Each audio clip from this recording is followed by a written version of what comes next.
Hi, how's it going? This is Resident of Collard for YouTube, Resident _of Collard for BitChute.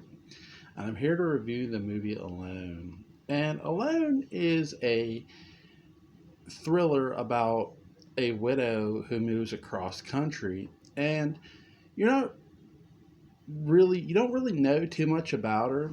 But I love how they open this movie. They open this movie, inside her car, sort of shooting it in there, and then they're taking you on this journey with her. I like how they make you feel you're a part of the journey. So this is seemingly shot in the Northwest, somewhere I would say in Oregon. I do believe. I may be wrong about that, but the girl is traveling along stretches of highway that have little to no traffic, and she's very isolated and alone. And then you're sort of wondering, okay, why the long trip? Why drive all by yourself? It seems like this woman wants to be alone, and you're not exactly sure why she's traveling. And that sort of builds the intrigue of her character that I like. Well, along the way, she meets this man who keeps wanting her help, and he seems sort of shady and suspicious, and he is. It's here's my bit. This is where my biggest problem with the movie lies. Is in its antagonist. Alone's antagonist, though not awful, isn't exactly the greatest antagonist and doesn't make enough effort to hide the antagonistic that's coming. And this woman is isolated. I mean, something's going to happen to her, and as soon as she meets this man, you go, "Yep, that's the guy. That's the dude right there." And let alone, yep, he's the dude. What he does is he keeps following her and following her. I mean, she herself is suspicious of him too after a while. And she actually goes to call the cops, and you think, it's not going to be the end of the movie, but you're thinking, well, she's calling the cops finally. And he passes her, and she like hangs up. I'm like, nah, I'd still be calling if I was her. But because he was just so shady. I mean, again, I'm going to get to my problem with this movie. It is a well shot movie. I love how it's shot. I love the protagonist, the female. She gives a very good performance. Again, my issue with this is the antagonist, because I feel they build the protagonist very well, but the antagonist, it's really, how do I say this? It's too obvious, is what I'll say. So she breaks down, her tire goes flat, I believe, and he finally comes along. What's coming, and he captures her. And you're thinking, okay, now this woman is going to be taken prisoner. And I'm thinking to myself, man, has this guy done this before? And you would think yes. Your answer would automatically think yes. And I'm going to get into this. Now, she wakes up, she's in some sort of basement looking, cellar. And there's a window, and she sees somebody walking by, and she screams help. We all know it's the antagonist. And he walks in, he goes, "Remove your clothes." I'm thinking, uh-oh. She doesn't, obviously. And he sort of roughs her around. And she tries to plead with him, and now this is where you find out more about her, that you find out through him that her husband killed himself, committed suicide. What I love about this is, you were already feeling bad for her long before she ever got captured. I do feel they built their protagonist well, and the actress played the protagonist very, very well. She was interesting from the word go. The way they opened up with her for the shot, you were asking a lot of questions, which is good. And You might say, okay, if I like the protagonist, why didn't I like the antagonist? And this is my biggest nitpick of it too. I don't think the actor did a bad job.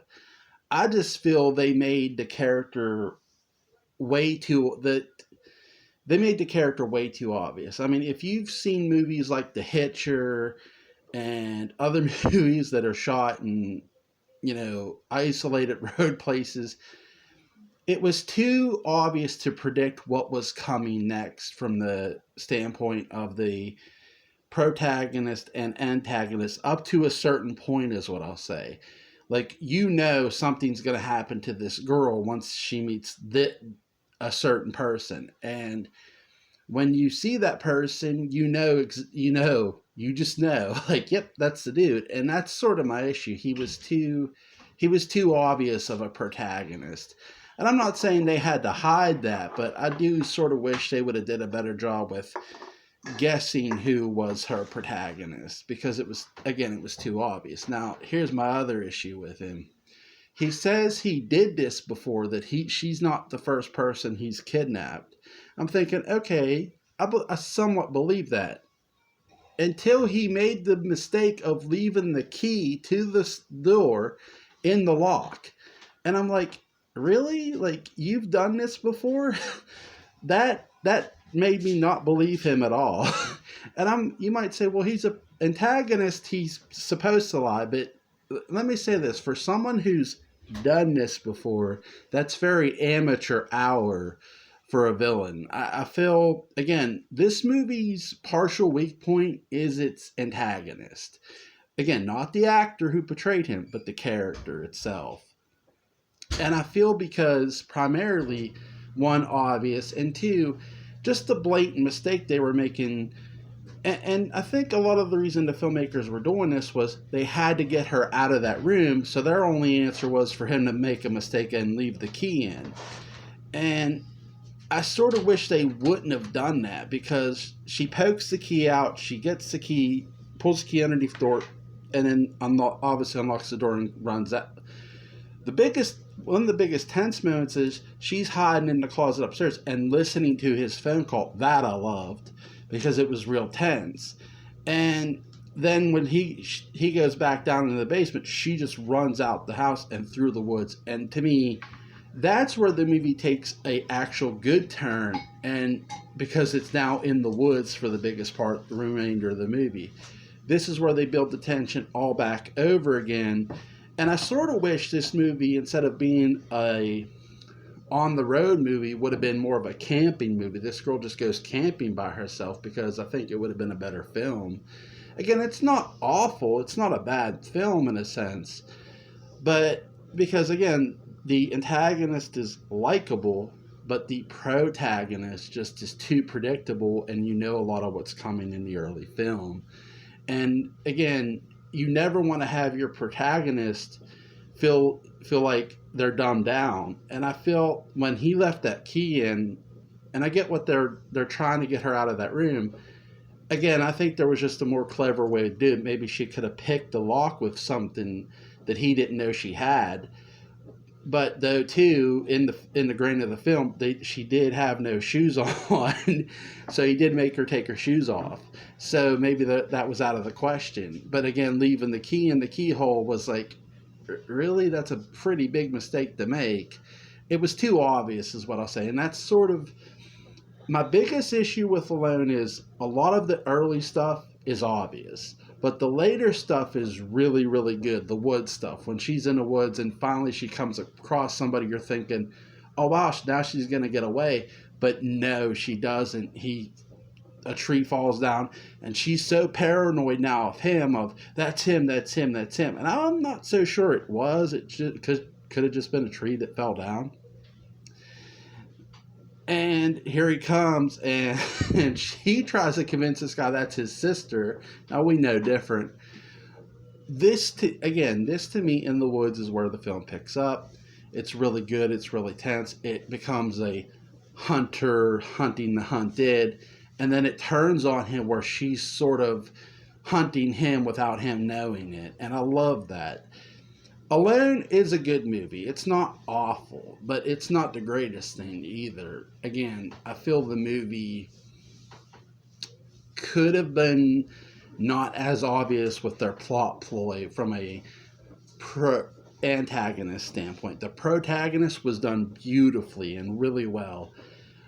I will give this movie a 7 out of 10. It's not awful, like I said, it's pretty good. I do wish they would have worked on their antagonist a lot more and come up with smarter ways for her to get out of her cell. I love how this movie ends, though. I love the ending of this movie. To spoil it a bit, is when she gets in his car and has his cell phone, and later on is in the middle of the landing and is calling his wife, and he's standing right there like, you bitch. That is the best moment of this movie. I love it. It's so good. And then there's just a knockout, drag out fight between the two of them. It's really, the ending is amazing. I love. Again, I don't love the entire film, but I do like it. Do I recommend it? Yes. Yes, I do. Go watch Alone. It's well worth a check out. And have a good one.